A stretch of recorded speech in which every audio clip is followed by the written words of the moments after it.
Welcome to our TV program organized by the EPP Working Group on Intercultural and Religious Dialogue. On the occasion of the 6th anniversary of the document signed by Pope Francis and Grand Imam Ahmad al-Tayyeb, the EPP Working Group on Intercultural and Religious Dialogue invited representatives of religious communities to a roundtable discussion on human fraternity for world peace and living together.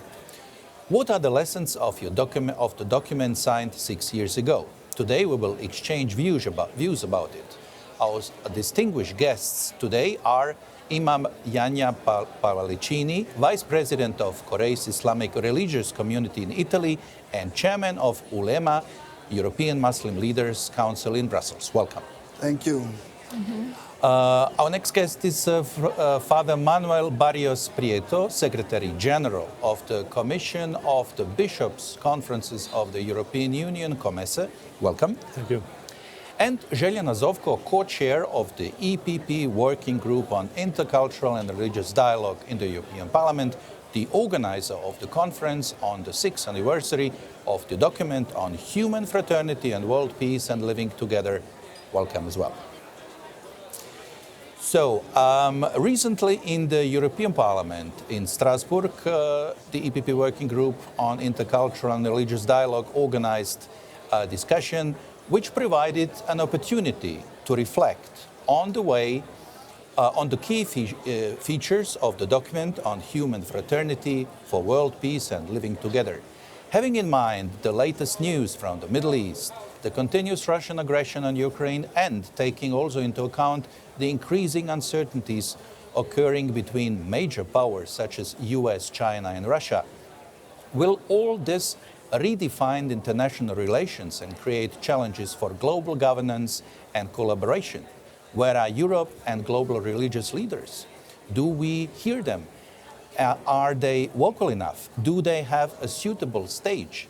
Having all this in mind, what are the lessons of the declaration we will talk about today? The declaration signed 6 years ago has core principles: rejecting violence in the name of religion. No religious belief should justify war, terrorism, or acts of hatred. Ms. Zovko, what are, in your opinion, the main points of the document? Thank you very much. I'm very happy to be in a company today with my dear guests and contributors to a dialogue that we are leading here within the group for interreligious and intercultural dialogue, and we were inspired by this document signed 6 years ago that is still resonate regarding all this violence that we are seeing, the wars that are raging around the world. We have 53 wars that are still open, that many are not talking about in the media.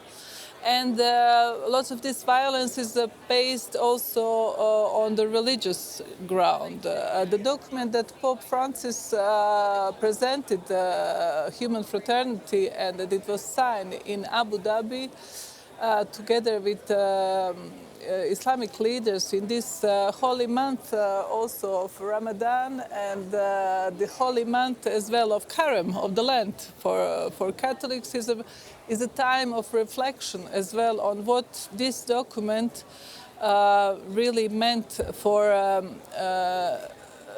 calling upon all these warmongers and all of those who are influencing people who are participating in the violence, where they are abusing the role of being stronger, having more weapons, or having a position to oppress or to persecute or to bring into a danger minorities, different religions, being intolerant.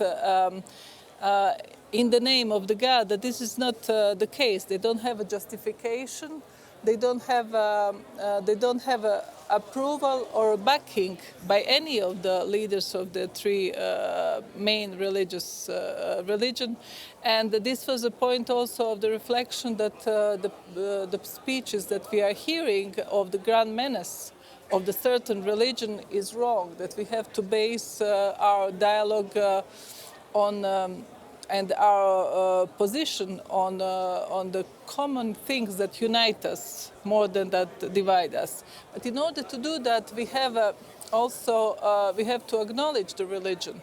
And many of my colleagues here in the European Parliament from the left spectrum, they have not understood before that in order to discuss about our common points, we have to also acknowledge that religion is there. Religion is there to stay. And that's why we are organizing this meeting. We are organizing and finding interconnection, finding a way how to bring the points that are uniting us and how to resolve the situation through the dialogue. And this is my view, what Pope Francis had in mind when he approached with the vision and with this Abu Dhabi declaration. Thank you, Ms. Zovko, and thank you once again for organizing all this. Imam Pallavicini, today in times of war, persecution and deadline of values in our world, how can one preach human fraternity as a fundamental value, a shared, committed to justice, peace and human dignity, and essential for the future of humanity? Sometimes it seems it is a mission impossible. What can we do? What is the declaration proposing in your mind? Well, thank you very much for this question and for this invitation, and if I may say also to the EPP group for this this meeting, this video is one of the concrete legacies of what was the declaration of Pope Francis with the Grand Imam Ahmad al-Tayyeb in Abu Dhabi, because it's connecting political leaders with a special sensitivity for dialogue and for a vision of Europe and humanity, with religious leaders from the Christian Catholic Church and myself humbly from the Muslim European community. So this is exactly something which is putting into practice 6 years after what are the prophetic vision of this declaration. And as you say, it might seem a mission impossible, and I don't think that nobody of us wants to be Tom Cruise, but it's impossible in a world where some leaders, political leaders, and some misguided religious leaders are in some way instrumentalizing the polarization, but also especially the ignorance of human identity and of human dignity, because with the document mentions of human fraternity, it also helps us to remember what is the authentic root of mankind, of human being. And for religious believers, but also for persons who are wise, open-minded, it's not only a superficial identity, it's something that has more deeper roots, feelings, emotions, beliefs, a vision of life that is based on sacredness. And even if there are religious diversities, this fraternity is to respect this vision of holiness, of uniqueness, of spiritual roots, and to engage together to build a better future as it was in the past. But it's not a nostalgic attitude, it's a proactive attitude to engage in our responsibilities. Politicians, with religious leaders, with the society, but with a clear vision of what is humanity and what is our goal in life. Thank you, Imam Pallavicini. Father Barrios, commitment to interreligious dialogue is crucial, and religious leaders must foster cooperation and understanding to strengthen peaceful coexistence. However, interreligious dialogue is always a two-way street and inclusive. It includes religious leaders, politicians and public figures and the people. So how can the example of rejecting violence in the name of religion be an example and role model for politics? No religion belief should justify war, terrorism or acts or hatred, we said that, so should also politics. How can examples of rejecting violence in religion influence politics and politicians? Are these thoughts too naive or abstract? What does the declaration suggest? Well, I think, first of all, I want to thank very much the EPP Working Group on Interreligious and Intercultural Dialogue for organizing these kinds of meetings. I thank very much the Member of Parliament, Željana Zovko. She's the co-chair of this group. Also, MEP Marakis. Because I think it's important in a political group in the European Parliament also to have this outreach to religious traditions. And have a dialogue with them and see what religious traditions can contribute to policy making. So I'm very happy of this, and I really want to congratulate the EPP group for having this working group on interreligious dialogue that I always have supported as something very important, not only for the churches, not only for the religious traditions, but also for the policy makers that work in this parliament. Said that, an activity that I think was very significant was organizing a sort of commemoration event of the anniversary of this document on human fraternity. Why? It's 6 years since it has been signed. It was signed by two great, important religious leaders, the Pope and the Grand Imam of al-Azhar, who are very representative of religions in our world. And they together in Abu Dhabi signed this document that wants to put forward a very important principle for our world today, that we are all brothers and sisters, that we all share the same humanity, that we belong to the one and only human family. And in doing so, two religious leaders signing this document, they also say that this principle has a religious foundation as well, which we all share. So I think this is important, and it's also important for politicians. We now have a principle stated by two religious leaders that can be also very, very, very useful for policy making. In many contexts, for example, in the migration and asylum, in also the care for our common home, and in solidarity and social fairness, in many issues, acknowledging that we are brothers and sisters changes things. Thank you, Father Barrios, for this very clear explanation. Ms. Zovko, let's talk about policy implications for the EU and international actors. We can conclude from the document that decisions should be based on shared values and the common good, rather than short-term national or economic interests. The principles of human fraternity need to be integrated into policies on, for example, anti-trafficking, humanitarian aid and development. How can the European Parliament and the EPP group help in these efforts? Right. I think as a center-right group here, and we are balancing group, the biggest group with the most number of the commissioners here, we have the biggest responsibility as well, the greatest responsibility to incorporate this principle of human fraternity in our policy documents. So we cannot shy away from the fact that we are claiming to be believers, because this is a Christian group. And when we are bringing policies, if they are not in accordance with what we are advocating and what we are feeling that all the people are our brothers and sisters, we have to share this principle of solidarity and understanding that this person on the other side might be ourselves, might be it's our brother and sisters. So it must be a solidarity principle incorporating in all the acts that we are making. So we are different in that from our colleagues from the extreme right or extreme left. When you have, like, for example, migration, weaponization of the migration. We are returning to the human approach in this aspect. We are fighting against illegal trafficking of the migrants. We are fighting against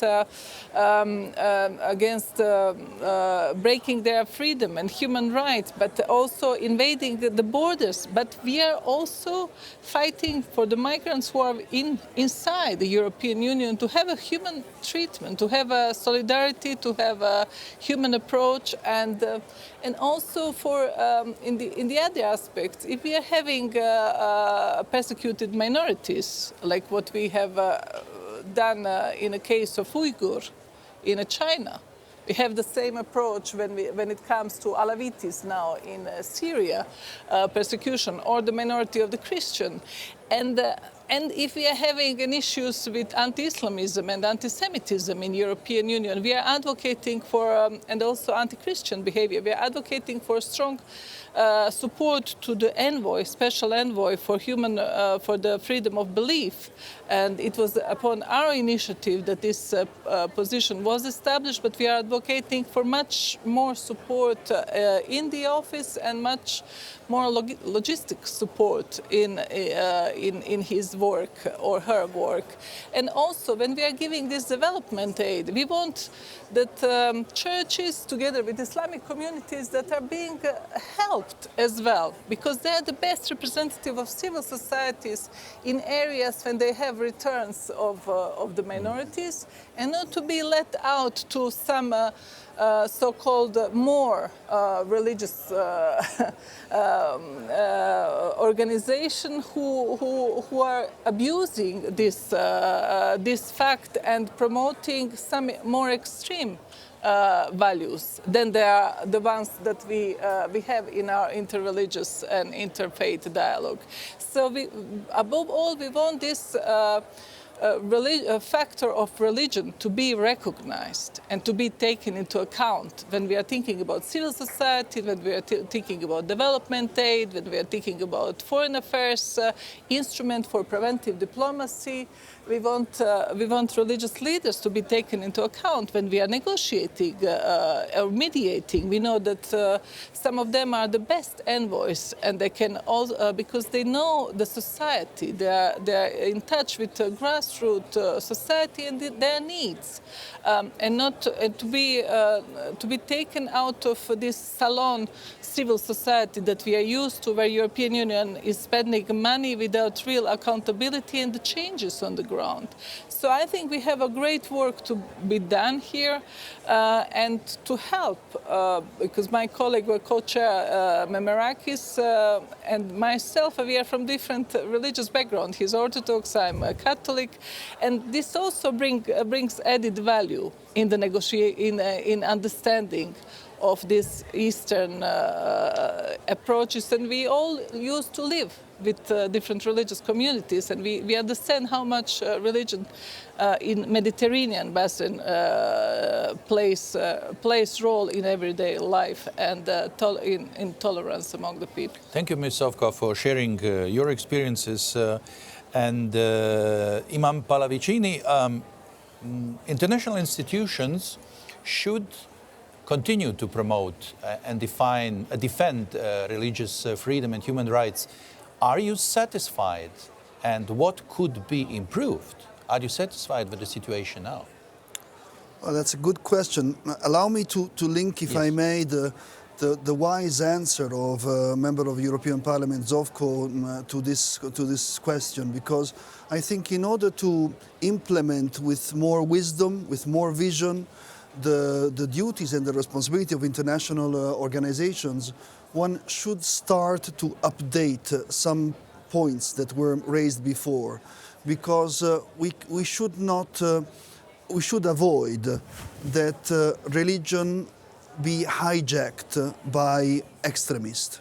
And we should also, if I may say, avoid that culture and politics is hijacked by other kind of extremists that are anti-religious. So it's not a question of diversity. You have believers and non-believers. Within the believers, you have Jews, Christians, Muslims, Hindus, but the problem is you have good citizens and bad citizens. And it's not a question of morality, it's a question of interpretation of values. I think that what we are trying to share here in our differences is a proactive responsibility.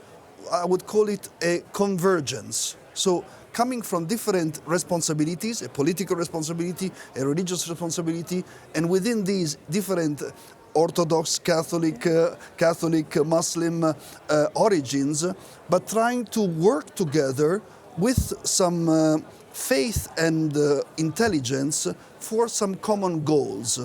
Now, international relations, some of these organizations and some of the members of these international organizations, maybe they do not share this grammar. And the danger is that they think that to have shared common togetherness is the solution. While I'm afraid that that might lead to an interesting but utopia, which is a melting pot where actually indifference is the main grammar. While I think that commonality plus the respect of diversity with awareness, but with the intention to go together towards a common responsibility, is the grammar we need to share. And this is the root of Europe, of modern Europe. So that's where the encounter of faith leaders, of politicians with responsibility, with vision, can translate certain principles and manage the challenges with some good solutions. While international relations do this in a very positive way, but sometimes they are cold in terms of values. They try to be pragmatic, they try to be human rights oriented, but sometimes the interpretation of human rights is very with a double standard. So it's human rights with a generic interpretation of humanity, where sacredness, spirituality, religion, values are private, are excluded. And so there you have these double standards, or you have the confusions of demagogic approaches on minorities, and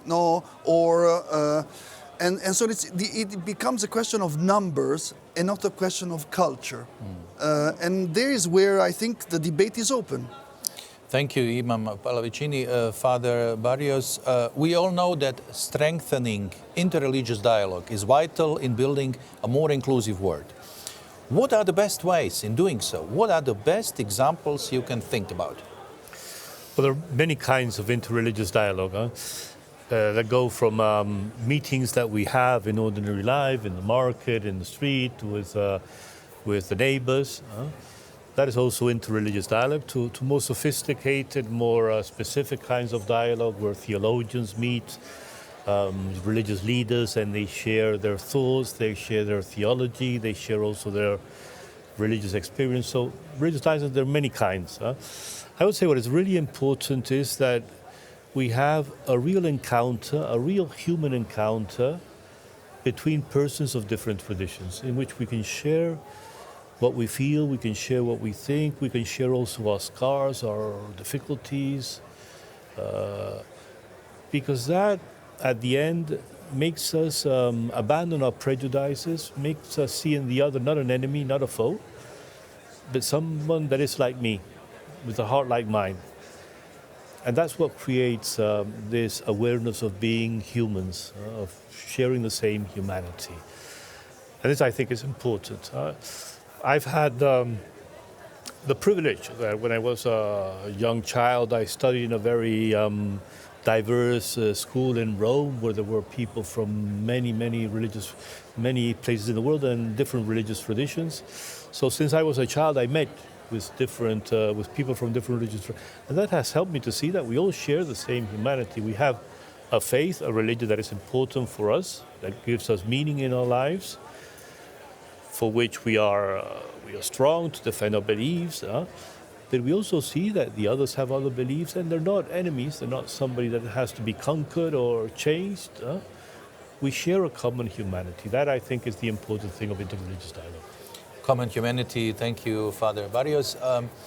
Ms. Zovko, one of our goals in addressing challenges is that concept of full citizenship should ensure equal rights for all in society. How will European politics deal with this, or how is it dealing with this, and what will be your commitment? I would just go back to the fact that this full citizenship is misinterpreted in certain sense in this document. What I understand and how I understand this full citizenship, I would go back to the example of Jordan, where I was chief election observer at the recent elections. And I admire the fact that in order to have this Jordanian citizenship and at the elections, they included the quotas for all the religious minorities and all ethnic minorities in order to build a new inclusive constitution and the participation of all the communities, and in order to preserve the smallest and to have them as full citizens, regardless of the fact that they're not in numbers big. So in every society, as Imam Pallavicini said as well, doesn't matter how many of you are, but this society must ensure that the community, different religion, has full citizenship right to participate, to be represented and not to be abused, this representation.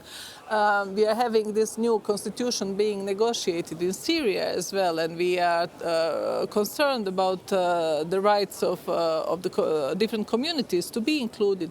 So it means that no matter how stronger you are at a certain time and at a period, you know, the wheel of fortune can turn around in any given moment, and then the rights that somebody else can be in a position of the power. But in order to have a balance, we have to have a society that we build here, that we build maybe for some European model is not adequate one because they've seen it only through Brussels, but subsidiarity, that you take decisions at the lower level, that the question of morality is deciding of human reproduction rights is deciding at the state level, at the national level, like education. But we have inclusive societies where we resolve the issues of different ethnic minorities, the language rights, the participation of the community. This is for me, and also the different religion, that it doesn't prevent you to participate with your specificity in everyday's life. So you have to acknowledge the difference that some certain community represents, and to help them integrate, but in a manner that also assure that they feel like a full citizens of this society. This is my view on and interpretation of this full citizenship rights, so that we don't see these communities or ethnic communities or religious community as a puppet that we will play around with them, but to see them as a full to fully participate in the life of society, and this is how we will avoid any frustration that will be abused by somebody else and can be the seed for future conflict. Thank you, Ms. Zovko, for this very extensive explanation of full citizenship. Father Barrios, defending human rights and social justice is crucial as well. The rights of minorities, the elderly, the disabled and the oppressed must be guaranteed through legislation. How to initiate the strong commitment to family and ethical values, which is essential for building stable and just societies? From your Brussels perspective. Yes, I want to go back a bit with what Željana was saying just now. I think it's very important, this issue of minorities and majorities, as you also has just asked in the question. And I think it's important, this concept of citizenship, because this puts us all in an equal stand in a society. That means we are all citizens, we have different beliefs, we belong to different minorities or majorities, but we all have the same rights as citizens. I think that concept is very important. And in societies where religions count a lot, and where there are different traditions that live together, sometimes we need a concept that allows for an equal treatment of all the members of that society. And the concept of citizen can be very useful for this. So I support it very much. And then how to respect minorities.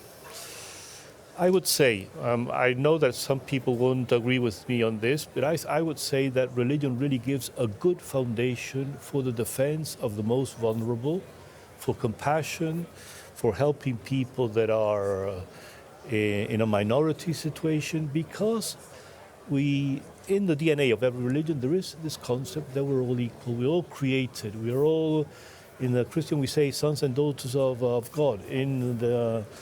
In the Muslim tradition, it's more being descendants of Adam and Eve. But we're all the same family. So I think that gives us really a strong foundation to defend also the rights of the most vulnerable. Pope Francis goes a bit more and says that really what can give us a foundation to defend human rights is really a spiritual foundation. And I think this is true. So that's why it's so important a declaration like this in which we agree on basic principles that are valid for all. Thank you, Father Barrios. Imam Pallavicini, dialogue between leaders of religions must move beyond words and focus on practical cooperation in humanitarian, development, human rights efforts.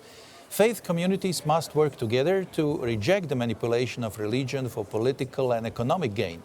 What are your ideas for renewed efforts that are needed to counter extremism, religious fanaticism, polarization, and intolerance? Well, I'll try to give some concrete examples. I was recently guiding a delegation of European Muslims to Mecca for pilgrimage. And the Italian national TV called me, informing me that unfortunately the health of Pope Francis was in a bad, critical situation. And they were just actually asking if I was available to have an interview. And I was unfortunately busy with the delegation, but in Mecca, next to what is a holy place for us, which is the place of Abraham, I registered a video sending a message of blessings and hope and prayer for the health of Pope Francis, which was, I did not think of the media outcome, but this is, I think is a small, humble example of human fraternity. No, another example was just mentioned at the beginning of this meeting when the member of European Parliament, Zovko, mentioned of the coincidence, although it is different, between Ramadan and Lent, the Carême. No? And so you see that Christians and Muslims are practicing fasting with a devotion for our common God in different ways, in different methodologies, but in somehow they are sharing this challenge, this and even the spiritual emotion, you see. So this is very important because we are not imposing a homologation of practice, but we are linking a similarity, a common vision, a responsibility in our religious practice. Now, the last example, if I may, would go back to the citizenship issue. Because according to religious teachings of my Islamic faith, but I think even in the Christian Catholic doctrine, to be a good citizen, it's not only a question of having good rights, it's also a question of duties. So we have to, as it was mentioned before, it cannot, full citizenship cannot be only subsidiarity. it's also how to not only be included, but also include an active role in the growth and development of society. So you have an active role and a passive role. And this is a common grammar in all the doctrines of religious communities. So that's where if this grammar is forgotten, you have extremism. So either only ultra-orthodox subsidiarity or ultra-victimization, I want my rights and no double standards but no duties, or I want the caliphate, no? So all the Islamist standards, or the atheistic, no, religion is something of the past, so we have to be progressive or whatever. And these narrow-minded interpretations need to be, if I may say, debated, discussed, and because I think the common role, at least in this meeting, is to try to provide some wisdom that is linking what is traditional to what is universal, what is specific to what is more absolute. And this is the common grammar of all religious dimensions. But of course, everybody is free also not to believe, but we should not put in conflict one interpretation with the other. But we should try to respect each other, but also respect diversity and varieties. Thank you, Ivan Pallavicini. And the final question, Ms. Zovko, after the roundtable discussion, what is your conclusion and recommendation for the future dialogue between leaders of religion and politicians and their commitment, which must move beyond words and focus on practical cooperation? What remains as core principles of declaration and the document on human fraternity for world peace and living together? But once again, I would like to thank you for all the contributions, because it makes me reflect more. I think what we have in common, apart from believing in one God and believing that all the people are our brothers and sisters, is also that this life is not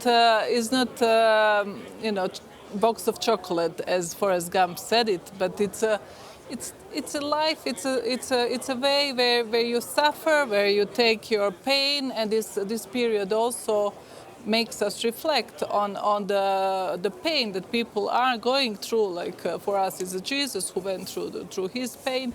But for Muslims, their way of fasting as well, and this spiritual reflection that we are not here only to be made happy, and as you rightly said, we need to give something to the society. Imam Pallavicini, as a full citizen, we must make our mission in politics and in life truly memorable. Why are we in politics?